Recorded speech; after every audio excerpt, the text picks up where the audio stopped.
서리아담을 찾아주셔서 감사합니다. 항상 건강하시고 좋은 일만 가득하시길 기원할게요. 지금 구독하시고 바로 오늘 야담 들어보시죠. 깊고 깊은 산골, 사람의 발길이 쉬이 닿지 않는 곳에 한 사내가 살았습니다. 사람들은 그를 이름 대신 그저 산사람이라 불렀지만 그에게는 영무라는 이름이 있었지요. 그림자가 없다는 뜻을 가진 그 이름처럼 그는 세상에 없는 듯 고요히 살아가는 사내였습니다. 그의 하루는 동쪽 하늘이 희미하게 밝아올 무렵 차가운 계곡물에 얼굴을 씻는 것으로 시작되었습니다. 그리고는 잘 벼린 도끼 한 자루를 어깨에 메고 소나무 숲으로 향하는 것이 일과의 전부였지요. 그의 도끼질 소리는 깊은 산의 유일한 노래이자 시간이었습니다. 쩡! 하고 날카롭게 나무를 파고드는 소리가 나면 잠시 후 온 산이 그 소리를 돌려주었습니다. 쩡! 쩡! 하고 멀어지는 메아리. 그 메아리가 희미해질 때쯤이면 그는 또다시 도끼를 휘둘렀습니다. 그에게 세상은 그 도끼질 소리와 산이 돌려주는 메아리, 그 사이의 고요함으로 이루어져 있었습니다. 그의 겨울은 유독 춥고 길었습니다. 온 산이 하얀 눈에 뒤덮여 며칠이고 도끼질 소리가 끊긴 날들이 이어졌지요. 영무는 오두막 아궁이에 장작을 밀어 넣으며 조용히 겨울이 지나가기만을 기다리고 있었습니다. 그러던 어느 늦겨울 오후였습니다. 며칠 만에 눈발이 잦아든 틈을 타 그는 겨우내 헐거워진 오두막 지붕을 손보러 나섰습니다. 그때였습니다. 그의 시선이 오두막 뒤편, 늘 지나다니던 작은 언덕에 머물렀습니다. 하얀 눈밭 위로 마치 붉은 물감을 흩뿌려 놓은 듯 선명한 핏자국 같은 것이 보였습니다. 그리고 그 중심에는 검은 형체가 쓰러져 있었지요. 짐승의 소행인가 싶어 조심스럽게 다가간 영무는 자신의 눈을 의심해야 했습니다. 쓰러져 있던 것은 짐승이 아니라 사람이었습니다. 눈속을 파헤치자 얇은 무명옷 한 벌만을 걸친 여인의 모습이 드러났습니다. 여인은 기절한 듯 눈을 감고 있었고 입술은 파랗게 얼어붙어 있었습니다. 놀란 것은 그것뿐만이 아니었습니다. 그녀의 곁에는 이 추운 겨울에는 결코 피어 있을 리 없는 붉은 동백꽃 몇 송이가 핏자국처럼 흩어져 있었습니다. 마치 그녀가 쓰러지면서 품에서 떨어진 듯 했지요. 눈처럼 하얀 살결과 칠흑 같은 머리카락, 그리고 핏빛 동백. 그 모습은 인간 세상의 것이 아닌 듯 위태로우면서도 기묘하게 고고한 분위기를 풍기고 있었습니다. 영무는 잠시 망설였습니다. 자신의 고요한 삶의 누군가를, 특히 이처럼 알 수 없는 여인을 들인다는 것은 상상도 해본 적 없는 일이었습니다. 하지만 차가운 눈밭 위에 생명을 그대로 내버려 둘 수는 없는 노릇이었습니다. 그는 더 이상 고민하지 않고 조심스럽게 여인을 둘러엎었습니다. 생각보다 가벼운 무게에 그는 여인이 오랫동안 굶주렸음을 짐작할 수 있었습니다. 그의 등 위로 여인의 차가운 숨결이 희미하게 느껴졌습니다. 영무는 묵묵히 자신의 오두막을 향해 발걸음을 옮겼습니다. 그날 그의 고요한 메아리 같던 세상에 처음으로 예측할 수 없는 다른 소리가 섞여들기 시작했습니다. 영무는 여인을 오두막 안, 자신이 자던 따뜻한 아랫목에 눕혔습니다. 그리고는 젖은 옷을 벗기고 자신이 가진 가장 두꺼운 소미불을 덮어주었지요. 여인의 몸 곳곳에는 날카로운 것에 긁힌 듯한 상처와 멍 자국이 가득했습니다. 험한 산길을 헤매다 쓰러진 모양이었습니다. 그는 묵묵히 끓는 물에 수건을 적셔 상처를 닦아주고 급히 묽은 죽을 쑤었습니다. 하지만 여인은 며칠이고 깨어날 기미를 보이지 않았습니다. 그저 미약한 숨을 몰아쉬며 밤새 끙끙 앓는 소리를 낼 뿐이었지요. 영무는 그런 그녀의 곁을 묵묵히 지켰습니다. 밤에는 아궁이에 불이 꺼지지 않도록 장작을 더 넣었고 낮에는 약초를 캐러 눈 덮인 산을 헤맸습니다. 닷새가 지난 아침이었습니다. 영무가 죽을 끓여 방으로 들어섰을 때 여인은 어느새 눈을 뜨고 앉아 있었습니다. 그녀는 낯선 공간과 낯선 사내의 모습에 잔뜩 겁을 먹은 듯 이불을 목까지 끌어올린 채 경계심 가득한 눈빛으로 그를 쏘아보고 있었지요. 영무는 아무 말 없이 죽 그릇을 방 한쪽에 내려놓고 조용히 밖으로 나갔습니다. 낯선 이에게는 시간이 약이라는 것을 그는 사내 짐승들을 통해 이미 알고 있었기 때문입니다. 그날부터 둘의 기이한 동거가 시작되었습니다. 여인은 극도로 경계하며 아무 말도 하지 않았습니다. 영무가 방에 들어가면 고개를 돌려버렸고 그가 주는 음식을 처음에는 입에도 대지 않았지요. 영무 또한 아무것도 묻지 않았습니다. 그녀가 어디서 왔는지, 어쩌다 쓰러져 있었는지 궁금했지만 꾹 참았습니다. 그는 그저 묵묵히 아침 저녁으로 음식을 차려 방 앞에 놓아주고 밤이 되면 땔감을 넉넉히 쌓아두고 자신은 차가운 헛간에서 잠을 잤습니다. 그렇게 며칠이 더 흘렀을까요? 영무가 여느 때처럼 음식을 두고 돌아서려는데 등 뒤에서 작은 소리가 들렸습니다. 돌아보니 여인이 그가 두고 간 죽 그릇을 끌어당겨 조심스럽게 입으로 가져가고 있었습니다. 그 모습을 본 영무는 자신도 모르게 희미한 미소를 지었습니다. 둘 사이에 보이지 않는 얼음벽이 아주 조금씩 녹아내리기 시작하는 순간이었습니다. 시간이 흘러 산의 두꺼운 눈이 녹고 계곡의 물소리가 다시 우렁차게 들려올 무렵이었습니다. 여인은 어느 정도 기력을 회복했지만 여전히 입을 굳게 다문 채였습니다. 하지만 더 이상 영무를 두려워하지는 않는 듯 했지요. 영무가 나무를 하러 나간 사이 그녀는 그의 흐트러진 살림살이를 정돈해 놓기도 했고 그가 벗어놓은 해진 옷을 정성껏 꿰매 놓기도 했습니다. 말은 없었지만 그것은 그녀 나름의 고마움의 표시였습니다. 영무 또한 그런 그녀의 마음에 말없이 미소로 답할 뿐이었지요. 그러던 어느 날이었습니다. 영무는 겨울 동안 해지고 낡은 옷을 손보기 위해 커다란 가마솥에 잿물을 풀어 무명천을 삶고 있었습니다. 거친 잿물에 삶아낸 천은 질겨지기는 했지만 볼품없는 잿빛으로 물들기 마련이었습니다. 영무가 잠시 자리를 비운 사이 방 안에 있던 여인이 조용히 밖으로 나왔습니다. 그녀는 잿물이 끓고 있는 가마솥을 한참 동안 들여다보더니 이내 자신이 머물던 방으로 들어갔습니다. 그리고 잠시 후 손에 무언가를 들고 다시 나타났지요. 그녀의 손에 들려있던 것은 영무가 눈밭에서 그녀와 함께 발견했던 바로 그 동백꽃이었습니다. 그녀는 그 꽃송이들을 소중하게 간직하고 있었던 것입니다. 그녀는 그뿐만 아니라 그동안 산을 오가며 몰래 모아두었던 이름, 모를풀과 나무 껍질들을 작은 절구에 넣고 빻기 시작했습니다. 그리고는 그 가루를 펄펄 끓는 잿물 속에 조심스럽게 풀어넣었습니다. 잠시 후 놀라운 일이 벌어졌습니다. 시커먼 잿물은 이내 맑고 깊은 붉은빛으로 변하기 시작했습니다. 마치 저녁 노을이 물드는 듯한 신비로운 색이었습니다. 영무는 그 광경을 숨죽여 지켜보았습니다. 단지 꽃잎 몇 개와 풀 몇 포기를 넣었을 뿐인데 볼품없던 잿물이 저토록 고운 빛깔을 띠다니 그는 마치 마법을 보는 듯한 기분이었습니다. 여인은 잿빛 무명천을 그 붉은 잿물 속에 담갔다가 꺼냈습니다. 그러자 천은 마치 피처럼 맑고 깊은 붉은색으로 완벽하게 물들어 있었습니다. 그것은 그녀가 영무에게 처음으로 보여준 그녀만의 세상이자 굳게 닫혔던 마음을 열어 보인 진실한 증표였습니다. 영무는 붉게 물든 무명천을 빨랫줄에 널며 좀처럼 말을 잇지 못했습니다. 그의 거친 손에 들린 천은 더 이상 투박한 무명천이 아니었습니다. 마치 고관대작의 아녀자들이나 입을 법한 귀한 비단처럼 깊고 우아한 빛을 뿜어내고 있었지요. 바람이 불 때마다 천은 부드럽게 나부꼈고 햇살을 받을 때마다 그 붉은 빛은 미묘하게 다른 색감을 자아냈습니다. 그는 평생을 산과 나무만 보고 살아온 무지렁이 나무꾼이었지만 그 색이 얼마나 귀하고 아름다운 것인지는 한눈에 알 수 있었습니다.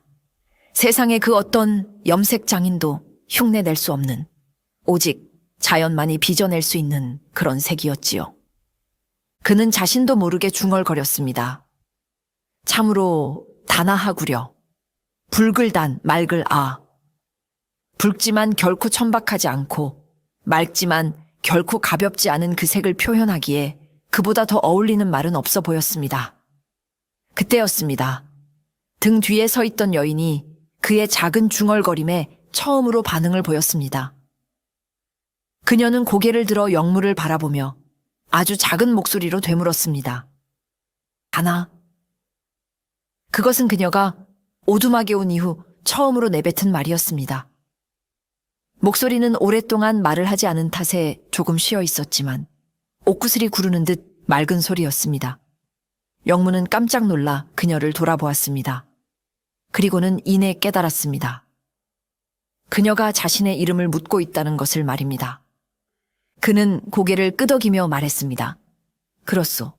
그 색이 당신을 닮았고 당신이 그 색을 닮았으니 괜찮다면 앞으로 당신의 이름을 다나라 부르고 싶소. 여인은, 아니 이제 다나는 영무의 말을 가만히 듣고 있었습니다. 그녀의 눈동자가 희미하게 흔들리는 듯 했습니다. 잠시 후 그녀는 고개를 숙이며 아주 작게 고개를 끄덕였습니다. 그리고 그녀의 입가에 아주 희미하지만 분명한 미소가 피어올랐습니다. 그것은 마치 추운 겨울을 이겨내고 마침내 피어난 한 송이 동백꽃 같은 미소였습니다. 그날 그녀는 이름 없는 여인에서 다나가 되었습니다. 그리고 영무는 이름만 아는 손님에게 다나라는 이름을 지어준 주인이 되었지요. 둘 사이를 가로막고 있던 마지막 얼음벽마저 그 따스한 미소와 함께 완전히 녹아내리는 순간이었습니다. 다나라는 이름을 얻은 후 여인은 눈에 띄게 밝아졌습니다.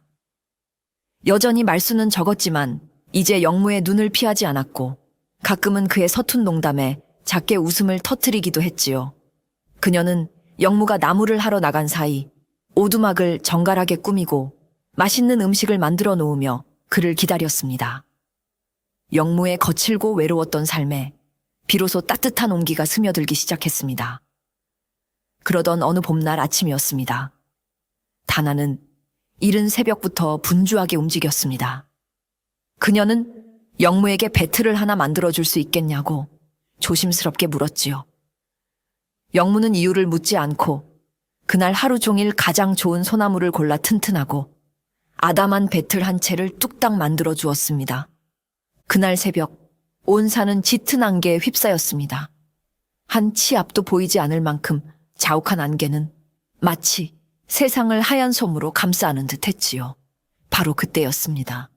다나는 영무가 만들어준 배틀을 마당으로 가져나와 안개가 가장 짙게 깔린 곳에 자리를 잡았습니다. 그리고는 배틀에 실을 걸고 조용히 눈을 감고 무언가를 기다리는 듯 했습니다. 영무는 그 기이한 광경을 숨죽여 지켜보았습니다. 곧이어 놀라운 일이 벌어졌습니다.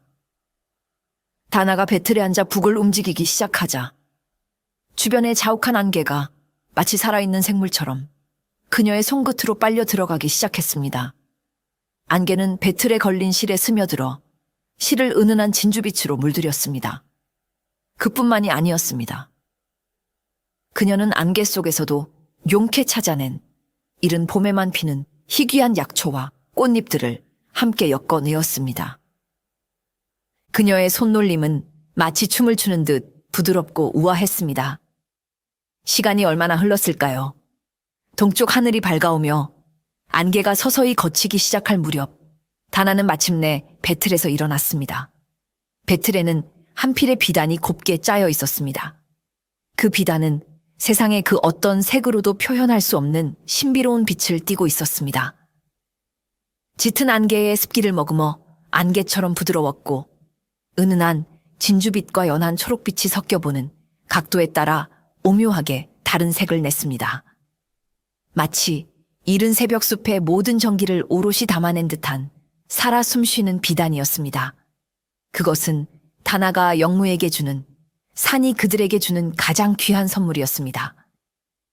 영무는 다나가 짠 비단을 손에 들고 한동안 넋을 잃고 바라보았습니다. 손끝에 닿는 감촉은 구름처럼 부드러웠고 코끝에는 맑은 숲의 향기가 은은하게 풍겼습니다. 이런 귀한 것을 어찌해야 할지 그는 갈피를 잡을 수가 없었지요. 다나는 그런 그의 손에 비단을 쥐어주며 이것을 팔아 겨울을 날 준비를 하라고 조용히 말했습니다. 그녀의 재주가 두 사람의 고된 삶의 보탬이 되기를 바라는 진심 어린 마음이었습니다. 며칠을 망설이던 영무는 결국 다나의 뜻에 따라 비단을 팔기로 결심했습니다. 그는 난생 처음으로 자신의 발로 장터에 내려갔습니다. 늘 멀리서 바라보기만 하던 시끌벅적한 장터의 풍경은 그에게는 너무나도 낯설었지요. 그는 가장 큰 비단 가게를 찾아가 조심스럽게 보자기에 싼 비단을 풀어 보였습니다. 비단 가게 주인은 처음에는 남루한 행사에게 나무꾼을 무시하려다 비단이 펼쳐지는 순간 입을 다물지 못했습니다. 그는 수십 년간 온갖 귀한 비단을 만져온 장사치였지만 태어나서 단 한 번도 본 적 없는 신비로운 빛깔과 감촉의 비단이었습니다. 이 보시오. 이 비단은 대체 어디서 난 것이오? 하늘에서 내려온 선녀가 짠 것이라도 된단 말이오. 주인의 호들갑에 가게 안의 손님들은 물론 지나가던 사람들까지 몰려들어 순식간에 가게 안은 인산인해를 이루었습니다. 사람들은 저마다 비단을 만져보려 아우성이었고 그 아름다움에 감탄사를 연발했지요. 세상에 안개를 뭉쳐 만든 것 같구려. 한 노인의 말에 그 비단은 그 자리에서 산왕의 비단이라는 이름을 얻게 되었습니다. 비단은 그 자리에서 부르는 게 값이었습니다. 한양의 큰 상인들까지 소문을 듣고 사람을 보내 비단을 사려 했고 결국 처음 제시했던 값에 수십 배에 달하는 큰 돈에 팔렸습니다. 하루아침에 가난한 나무꾼의 손에 쥐어지기에는 너무나도 큰 돈이었습니다. 영무는 얼떨떨한 기분으로 돈을 받아들고 산으로 돌아왔습니다. 하지만 그의 마음은 기쁨보다 불안함이 더 컸습니다. 장터 사람들의 탐욕스러운 눈빛과 끝없이 이어지던 질문들이 그의 마음을 무겁게 짓눌렀기 때문입니다. 그날 산왕의 비단의 소문은 날개를 단 듯 온 고을로 퍼져나갔고 그 소문은 조용히 살아가던 두 사람의 운명을 거대한 소용돌이 속으로 밀어넣기 시작했습니다. 산왕계의 비단에 대한 소문은 바람보다 빠르게 퍼져나가 마침내 고을을 다스리는 배사또의 귀에까지 들어가게 되었습니다. 배사또는 대대로 부유한 가문 출신으로 아름답고 진귀한 것을 수집하는데 혈안이 되어 있는 인물이었습니다.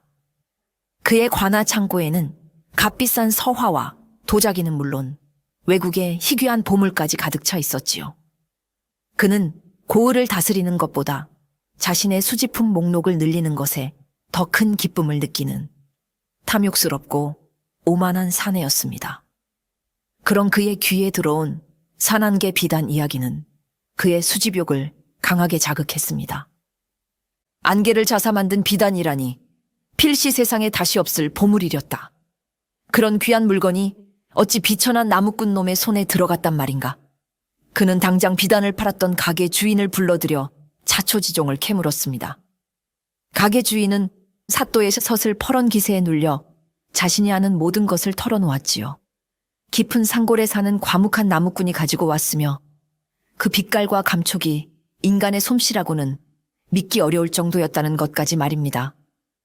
사또의 눈이 탐욕으로 번뜩였습니다. 그는 그 비단을 반드시 손에 넣어야겠다고 마음먹었습니다. 아니, 비단뿐만이 아니었습니다. 그런 비단을 만들어낼 수 있는 무언가를 통째로 차지해야겠다고 생각했지요. 그는 즉시 부하들을 시켜 나무꾼 영무에 대해 뒷조사를 시작했습니다. 수십 년간 산에서 홀로 살아왔다는 것, 최근에 정체 모를 여인을 데려와 함께 살고 있다는 것까지 영무의 모든 신상이 사또의 손에 들어왔습니다.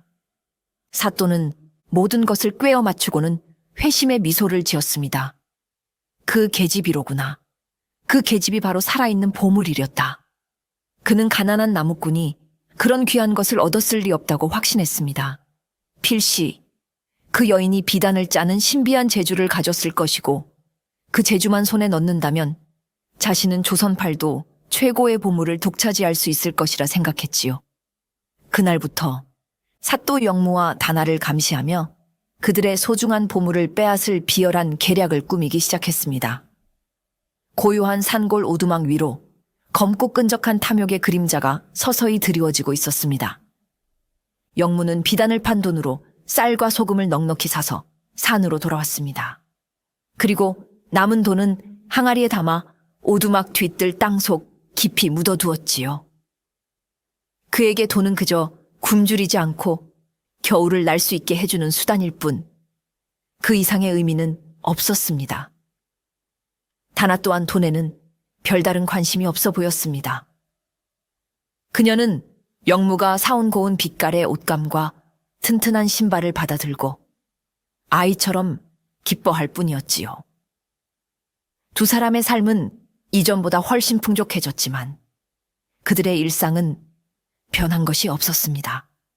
영무는 여전히 새벽에 일어나 나무를 했고 다나는 그런 그를 위해 정성껏 밥을 지었습니다. 며칠 후 영무는 쌀과 생선을 들고 산 아래 마을에 사는 최노인을 찾아갔습니다. 최노인은 늙은 옹기장이로 영무가 세상과 소통하는 유일한 창구이자 아버지 같은 존재였습니다. 그는 무뚝뚝한 영무의 속내를 유일하게 알아주는 이였고 영무 또한 최노인을 진심으로 따랐지요.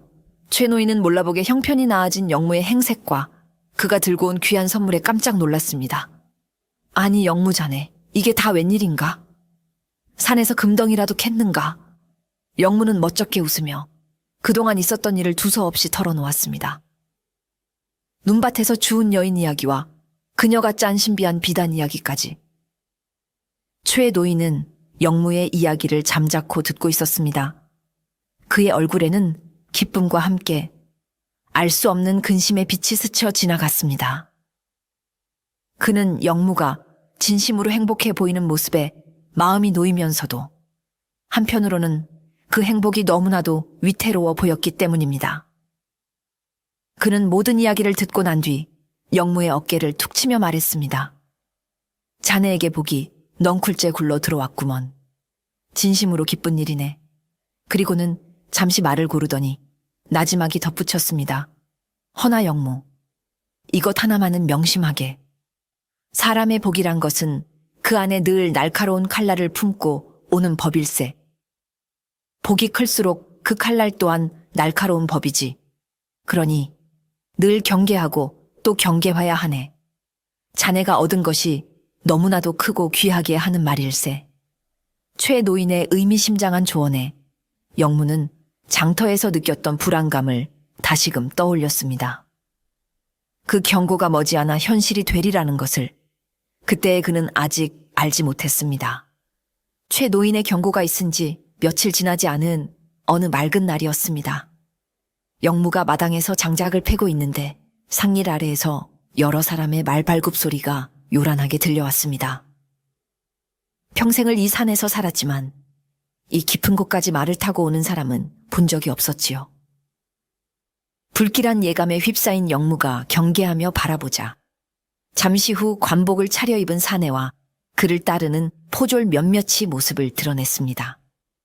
그 중심에 있는 사내는 바로 고을의 배 사또이었습니다. 사또는 말에서 내려 영무의 초라한 오두막을 위아래로 훑어보며 비웃는 듯한 미소를 지었습니다. 그리고는 마치 오랜 친구를 만난 듯 친근한 목소리로 말을 걸었지요. 네가 바로 그 유명한 산안개 비단의 주인이더냐? 과연 산의 정기를 받아 그런지 풍채가 남다르구나. 나는 이 고을을 다스리는 사또 배가라고 하네. 사또는 최대한 자신의 권위를 낮추고 부드러운 태도를 유지하려 애썼습니다. 그는 비단을 짜는 기술자를 직접 보고 그 기술을 관에 바치면 큰 상을 내리겠다는 뜻을 전하러 왔다고 말했습니다. 나라의 부르민이 영광으로 생각하고 어서 그 기술자를 데려와 보이라고 했지요. 그것은 명백한 회유이자 거절할 수 없는 압박이었습니다. 그의 부드러운 말투 뒤에는 날카롭게 벼려진 권력의 발톱이 숨겨져 있었습니다. 방 안에 있던 다나는 낯선 사내들의 목소리에 겁에 질린 채 창틈으로 밖을 엿보고 있었습니다. 그녀의 얼굴은 하얗게 질려 있었지요. 영무는 다나의 불안한 눈빛과 사또의 탐욕스러운 눈빛을 번갈아 보았습니다. 그는 최 노인의 경고를 떠올렸습니다. 복은 칼날을 품고 온다. 바로 이 순간이었습니다. 그는 여기서 물러서면 자신의 모든 것을, 다나의 평온을 송두리째 빼앗기게 되리라는 것을 직감했습니다. 그는 잠시 숨을 고르고 사또 똑바로 마주보며 입을 열었습니다. 그의 목소리는 낮았지만 그 안에는 바위 같은 단호함이 담겨 있었습니다. 송구하오나. 사또 나리의 제안은 따를 수 없을 것 같습니다. 영무의 단호한 거절에 사또의 얼굴에 피어있던 인자한 미소가 순간 굳어졌습니다. 그는 자신의 귀를 의심했지요. 감히 천한 나무꾼 따위가 자신의 제안을, 그것도 이토록 단칼에 거절하리라고는 상상도 못했기 때문입니다. 그는 애써 표정을 관리하며 못 알아들었다는 듯이 되물었습니다. 내가 잘못 들었는가? 나라에서 내리는 큰 상을 마다하겠다는 말이냐? 내깟 놈의 오두막에서 썩는 것보다 관아에 들어와 호의호식하며 그 재주를 뽐내는 것이 100번은 더 나을 터인데. 영무는 조금도 흔들리지 않았습니다. 그는 고개를 숙였지만 목소리에는 굽힘이 없었지요. 나리께서 찾으시는 기술자는 제 아내입니다. 그리고 제 아내는 이 산을 떠나서는 단 하루도 살 수 없는 사람입니다. 그는 다나를 자신의 아내라고 말했습니다. 그것은 그녀를 지키기 위한 그의 진심이 담긴 선언이었습니다. 저희는 큰 상도 호의호식도 바라지 않습니다. 그저 이 산 속에서 저희 두 사람 조용히 살아가는 것이 유일한 바람입니다. 부디 저희의 작은 소망을 거두어 가지 말아 주십시오. 그의 말에는 거짓이 없었습니다. 그는 진심으로 다나와 함께 이곳에서 평생을 살고 싶었습니다. 그의 우직한 진심은, 그러나 사또의 귀에는 어리석은 고집으로밖에 들리지 않았습니다. 사또의 인내심이 마침내 바닥을 드러냈습니다. 그의 얼굴에서 거짓된 미소가 완전히 사라지고 차갑고 오만한 본래의 얼굴이 드러났지요. 내 이놈, 분수를 모르는 미천한 것. 내가 좋게 말할 때 듣지 않으면 어찌 되는지. 내 놈의 어리석은 머리로는 짐작이 가지 않는 모양이구나. 그는 더 이상 대화할 가치도 없다는 듯 횡몸을 돌려 말에 올라탔습니다. 그리고는 영무를 향해 도끼 서린 말을 내뱉었습니다. 내게 마지막 기회를 주겠다. 사흘 안으로 그 계집을 데리고 관아로 찾아오너라. 그렇지 않으면 너희 둘 다 내 손에 무사하지 못할 줄 알아라. 사또는 그 말을 남기고 부하들을 이끌고 왔던 길을 되돌아갔습니다. 요란한 말발굽 소리가 멀어지고 산에는 다시 정적이 찾아왔습니다. 하지만 그 정적은 이전의 평화로운 고요함이 아니었습니다. 폭풍전야에 숨 막히는 긴장감이 두 사람의 작은 오두막을 무겁게 짓누르고 있었습니다. 사흘의 시간은 쏜살같이 지나갔습니다. 영무와 다나는 뜬 눈으로 밤을 새우며 불안에 떨어야 했지요. 영무는 차라리 마을로 내려가 사또에게 무릎 꿇고 빌어볼까도 생각했지만 다나는 고개를 저었습니다. 그녀는 사또 같은 탐욕스러운 자에게 한번 걸려들면 평생 벗어날 수 없다는 것을 본능적으로 알고 있었습니다. 그녀는 차라리 이곳을 떠나 더 깊은 산속으로 도망치자고 말했습니다. 두 사람이 어찌할 바를 모르고 고뇌하던 사이 약속한 사흘째 날의 밤이 깊어갔습니다. 바로 그때였습니다.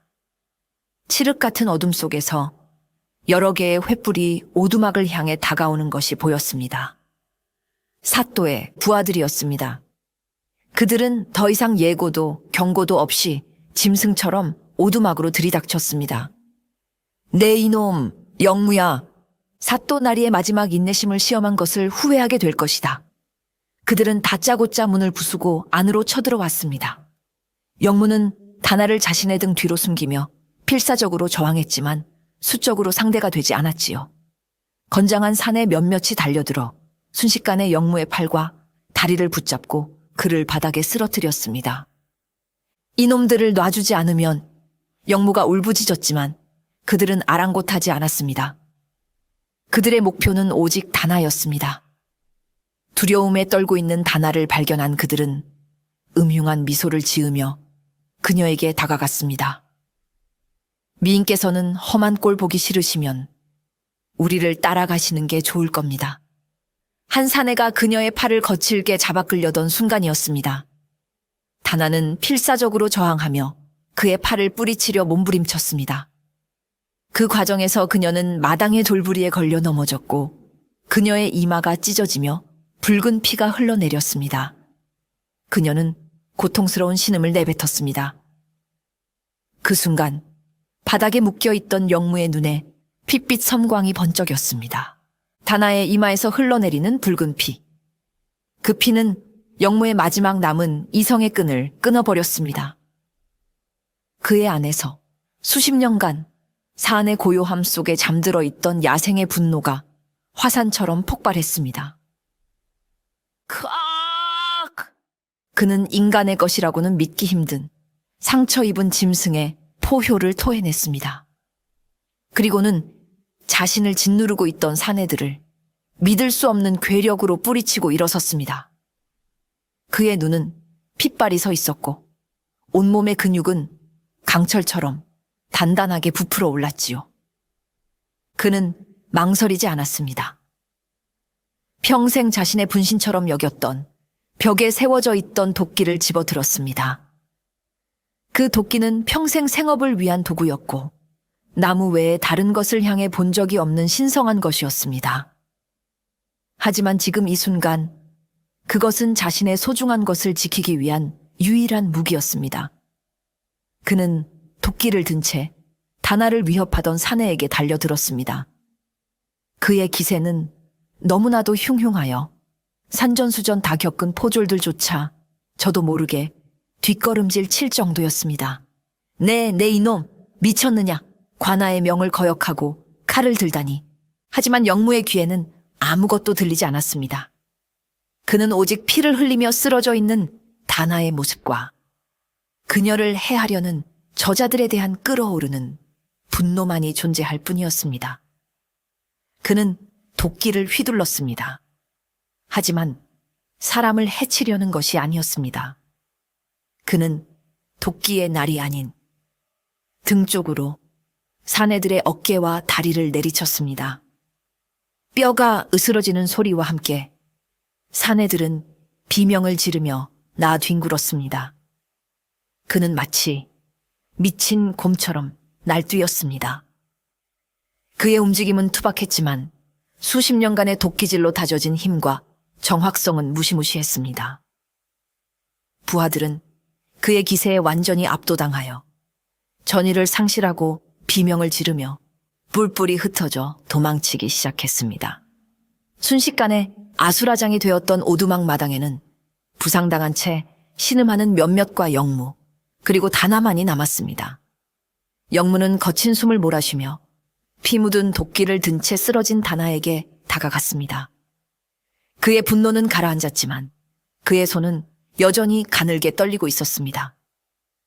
아수라장이 지나간 오두막에는 무거운 침묵만이 감돌았습니다. 영무는 도망친 부하들이 사또에게 이 사실을 고하고 더 많은 군사를 이끌고 돌아오리라는 것을 알고 있었지요. 그는 급히 다나의 상처를 돌보았습니다. 다행히 이마가 찢어진 것 외에 큰 상처는 없었지만 그녀는 공포와 충격으로 온몸을 사시나무처럼 떨고 있었습니다.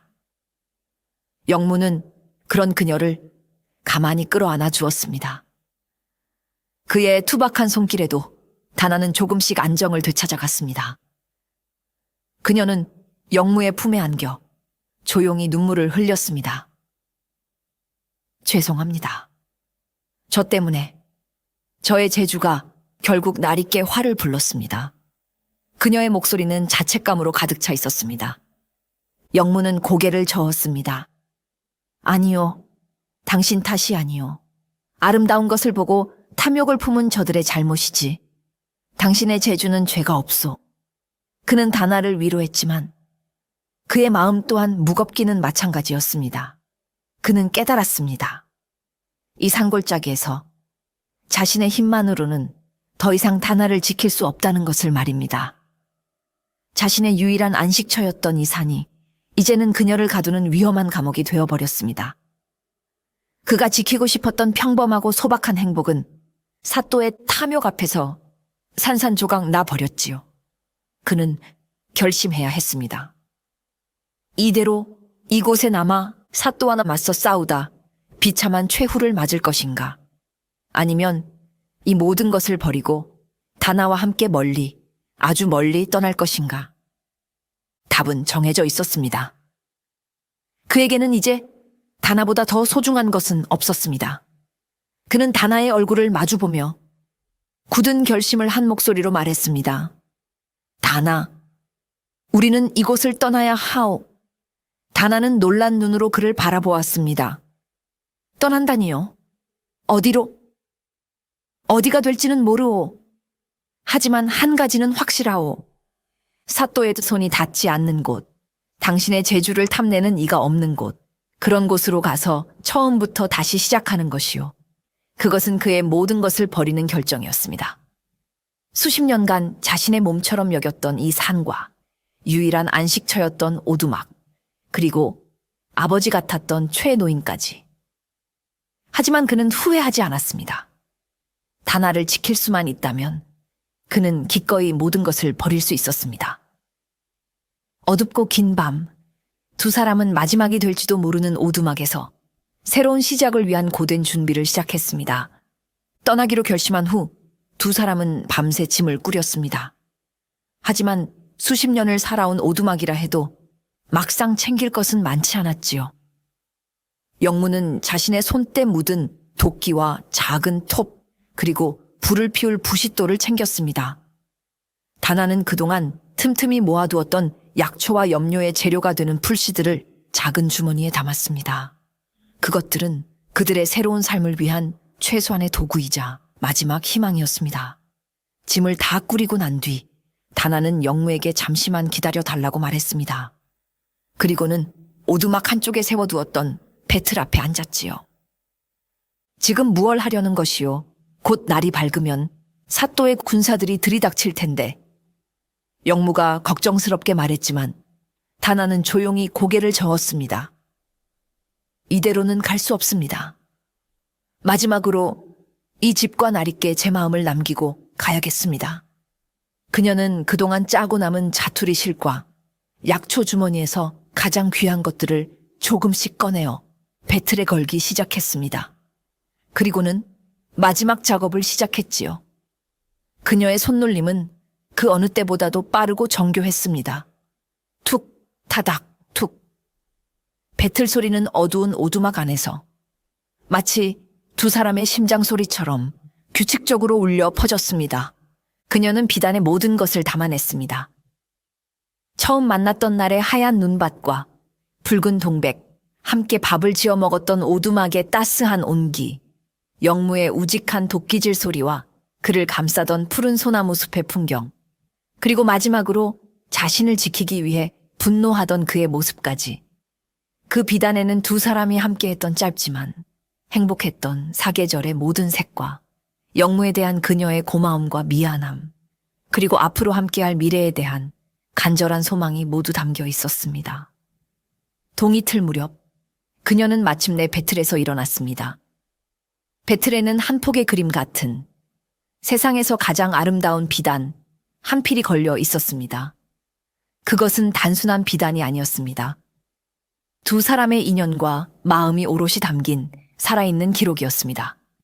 다나는 그 비단을 조심스럽게 접어 영무의 품에 안겨주었습니다. 동쪽 하늘이 희미하게 밝아올 무렵 영무와 다나는 마지막으로 자신들의 오두막을 돌아보았습니다. 짧은 시간이었지만 그곳은 두 사람에게 세상 유일의 안식처였습니다.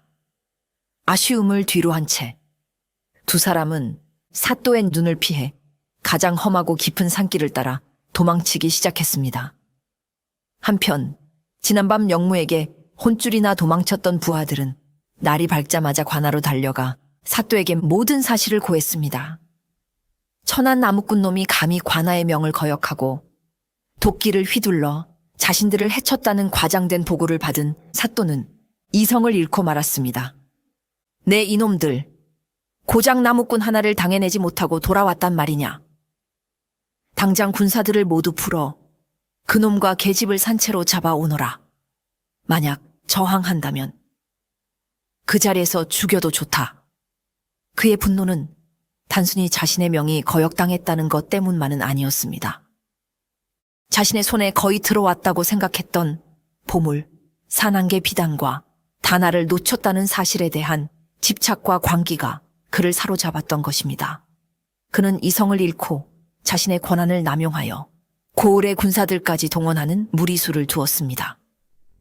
그 계집과 비단을 짜는 비법은 반드시 내 손에 넣어야 한다. 내 것이 될 수 없다면 차라리 재로 만들어 버릴 것이다. 사또의 광기 어린 명령에 수십 명의 군사들이 창과 칼로 무장한 채 산으로 들이닥쳤습니다. 그들은 훈련받은 군사들답게 산을 샅샅이 뒤지며 영무와 다나의 흔적을 쫓기 시작했지요. 산새들이 놀라 푸드덕거리며 날아올랐고 평화롭던 숲은 군사들의 고함 소리와 갑옷 부딪히는 소리로 아수라장이 되었습니다. 영무와 다나는 필사적으로 도망쳤지만 무거운 짐을 지고 험한 산길을 가는 두 사람의 발걸음은 날렵한 군사들의 추격 속도를 따라잡을 수 없었습니다. 멀리서 들려오는 추격대의 외침 소리는 점점 더 가까워졌고 두 사람은 절체절명의 위기에 빠졌습니다. 이제 더 이상 물러설 곳도 숨을 곳도 없어 보였습니다. 헉, 영무나리, 저는 더 이상 다나의 발걸음이 눈에 띄게 느려졌습니다. 며칠간의 불안과 공포, 그리고 험한 산길을 쉼없이 달려온 탓에 그녀의 체력은 거의 바닥나 있었습니다. 뒤에서는 군사들의 고함 소리가 바로 등 뒤까지 쫓아온 듯 생생하게 들려왔지요. 영무는 잠시 걸음을 멈추고 주변을 살폈습니다. 그들이 다다른 곳은 그가 어릴 적부터 수없이 오르내렸던 험준한 바위 골짜기였습니다. 한쪽은 깎아지른 절벽이었고 다른 쪽은 거친 물살이 흐르는 계곡이었습니다. 외길로 이어진 그곳은 도망치기에도 최악이었지만 동시에 추격대를 따돌리기에도 최적의 장소였습니다. 그는 결심했습니다. 더 이상 도망만 칠 수는 없었습니다. 그는 수십 년간 이 산에서 살아온 나무꾼의 지혜를 마지막으로 시험해 보기로 했습니다. 그는 다나를 안전한 바위 뒤에 숨기고 자신은 골짜기 입구의 좁은 길목을 막아섰습니다. 그리고는 최 노인이 했던 말을 떠올렸습니다. 복은 칼날을 품고 온다. 하지만 그는 생각했습니다. 산 또한 자신을 해치려는 자에게는 칼날을 품고 있다. 그는 추격대가 다가올 길목 위쪽 아슬아슬하게 걸쳐져 있는 거대한 바위와 썩은 고목들을 바라보았습니다. 그가 어릴 적부터 저곳은 비가 많이 오면 흙이 쓸려 내려와 위험하다고 알려진 곳이었습니다. 그는 미리 약하게 만들어둔 절벽의 바위와 나무 기둥을 향해 자신의 도끼를 던졌습니다. 도끼는 정확하게 기둥의 중심부를 맞췄고 우지끈하는 소리와 함께 기둥이 부러졌습니다. 그 순간 균형을 잃은 거대한 바위와 흙더미 그리고 썩은 나무들이 굉금을 내며 아래로 쏟아져 내렸습니다. 작은 산사태였습니다. 때마침 골짜기로 진입하던 군사들은 눈앞에서 벌어진 재앙에 혼비백산하여 흩어지기 시작했습니다. 영무의 목적은 살상이 아니었습니다. 그는 군사들이 충분히 피할 시간을 준 뒤 길을 막을 목적으로 산사태를 일으킨 것이었지요. 흙더미는 군사들의 앞길을 완전히 막아버렸고 그들은 더 이상 앞으로 나아갈 수 없게 되었습니다. 그것은 산이 자신을 존중하며 살아온 아들 영무를 위해 내린 마지막 심판과도 같았습니다. 영무는 길게 숨을 내쉬고 다나의 손을 잡고 다시 발걸음을 옮겼습니다. 이제 그들에게는 귀중한 시간이 벌어졌습니다. 산사태로 시간을 번 영무와 다나는 꼬박 하루를 더 걸어 마침내 산의 끝자락에 다다랐습니다. 그들의 눈앞에는 넓고 거센 강줄기가 흐르고 있었지요. 강 건너편은 안개에 쌓여 희미하게 보일 뿐 어떤 곳인지 짐작조차 할 수 없었습니다. 하지만 두 사람은 알고 있었습니다. 저 강만 건너면 지긋지긋한 사또의 추격에서 완전히 벗어날 수 있다는 것을 말입니다. 강가에는 작은 나루터가 있었고 늙은 뱃사공 한 명이 낡은 나룻배를 지키고 있었습니다. 영무는 뱃사공에게 다가가 강을 건너게 해달라고 부탁했습니다. 하지만 뱃사공은 고개를 저었습니다. 지금은 물살이 너무 거세어 배를 띄울 수 없다는 것이었지요. 두 사람이 낙담하고 있을 때 뱃사공의 눈에 영무의 품에 안긴 비단 꾸러미가 들어왔습니다. 꾸러미 밖으로 살짝 비어져 나온 비단의 신비로운 빛깔이 늙은 뱃사공의 눈길을 사로잡았던 것입니다. 허허 젊은이, 품에 안고 있는 것이 여간 귀한 물건이 아닌 듯한데. 영무는 잠시 망설였습니다. 그 비단은 다나가 마지막으로 남긴 마음의 증표이자 두 사람의 모든 것이 담긴 소중한 것이었습니다. 하지만 지금은 목숨이 경각에 달린 상황. 그는 다나를 바라보았고 다나는 말없이 고개를 내저었습니다. 비단보다 더 소중한 것은 두 사람이 함께 살아가는 것이었으니까요. 영무는 비단 꾸러미를 풀어 뱃사공에게 건넸습니다. 어르신, 저희에게는 돈이 없습니다. 대신 이 비단을 드릴 터이니 부디 저희를 강 건너편으로 데려다 주십시오. 비단이 완전히 펼쳐지자 늙은 뱃사공은 입을 떡 벌렸습니다. 평생을 강가에서 살아온 그였지만 저토록 아름다운 것은 처음 보았습니다. 그는 잠시 비단과 두 사람의 절박한 얼굴을 번갈아 보더니 이내에 결심한 듯 고개를 끄덕였습니다. 타시오, 이 비단 값이면 내 이 늙은 뼈가 부서져도 좋으니 강을 건너드리지. 뱃사공은 비단을 소중히 챙기고 돛을 올렸습니다. 작은 나룻배는 거센 물살을 가르며 안개 낀 강 건너편을 향해 나아가기 시작했습니다. 멀어지는 강 이쪽 편을 바라보며 영무와 다나는 자신들의 과거와 조용히 작별을 고했습니다. 그들의 앞에는 어떤 미래가 펼쳐질지 알 수 없었지만 두 사람은 서로의 손을 꼭 잡은 채 희망을 향해 나아가고 있었습니다. 는영무와 다나가 강을 건너 사라진 후 고을에는 여러 가지 소문이 떠돌았습니다. 산사태로 길이 막혀 추격에 실패하는 사또는 분을 이기지 못해 며칠 동안 광기 어린 난동을 부렸다고 합니다. 그는 영무와 다나를 잡기 위해 강가의 수색대를 풀었지만 안개 낀 강 건너편으로 사라진 두 사람의 흔적은 어디에서도 찾을 수 없었지요. 결국 사또는 산안개 비단도 다나도 손에 넣지 못한 채 자신의 탐욕에 스스로 무너지고 말았습니다. 몇 년 후 그는 자신의 권력을 남용하여 군사를 동원하고 무리한 수색으로 고을의 재정을 낭비한 죄가 조정에 알려져 파직당하고 말았다고 합니다. 그가 평생을 바쳐 모았던 진귀한 보물들도 모두 몰수당했지요. 영무가 살던 산골의 오두막은 오랫동안 사람의 발길이 끊긴 채 방치되었습니다. 문짝은 비바람에 사가 떨어져 나갔고 지붕에는 이끼와 담쟁이 덩굴이 무성하게 자라났습니다. 마치 산이 자신의 상처를 스스로 치유하듯 오두막은 서서히 자연의 일부로 돌아가고 있었지요. 마을 사람들은 더 이상 그곳을 찾지 않았습니다. 다만 가끔 나이 든 사람들 사이에서 산 안개 비단에 대한 이야기가 아련한 전설처럼 흘러나올 뿐이었습니다. 어떤 이는 나무꾼이 사실 산신령의 아들이었고 여인은 하늘에서 내려온 선녀였다고 말하기도 했고 또 어떤 이는 두 사람이야 사또의 눈을 피해 지금도 저 깊은 산 어딘가에서 신비한 비단을 짜며 살고 있을 것이라고 말하기도 했습니다. 하지만 그 무엇도 진실은 아니었지요. 진실을 아는 것은 오직 그들을 마지막으로 보았던